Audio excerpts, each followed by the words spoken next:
वैजापूर तालुक्यातील लासूरगाव येथील जामा मस्जिदमध्ये वैजापूर माजी नगराध्यक्ष तथा संचालक जिल्हा मध्यवर्ती बँक छत्रपती संभाजीनगर डॉक्टर दिनेश परदेशी हे मस्जिदमध्ये उपस्थित होते। यावेळी या इफ्तार पार्टीला हिंदू मुस्लिम बांधवांची मोठ्या संख्येने उपस्थिती होती। या गावातील जामा मस्जिदमध्ये मुस्लिम बांधवांच्या वतीनं इफ्तार पार्टीचे आयोजन करण्यात आले होते। या ठिकाणी शेवटचा रोजा सोडण्यात आला।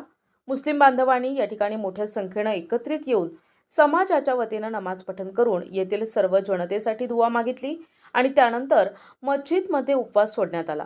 या ठिकाणी हिंदू मुस्लिम बांधवांची मोठ्या संख्येने उपस्थिती होती। यावेळी सरपंचपती वसंतराव हुमे, बबनराव हरिश्चंद्र, प्रवीण सोनवणे, किशोर हुमे, गजू श्रीखंडे, बाबू मिर्झा, शेख अहमद, शाहरुख शेख, सुलतान पठाण, बागवान, हारून कुरेशी, जावेद शेख, ताजभाई, मुसा कुरेशी, युसुफभाई आदींची मोठ्या संख्येने उपस्थिती होती। इफ्तार पार्टीच्या निमित्ताने आपण काय संदेश द्याल?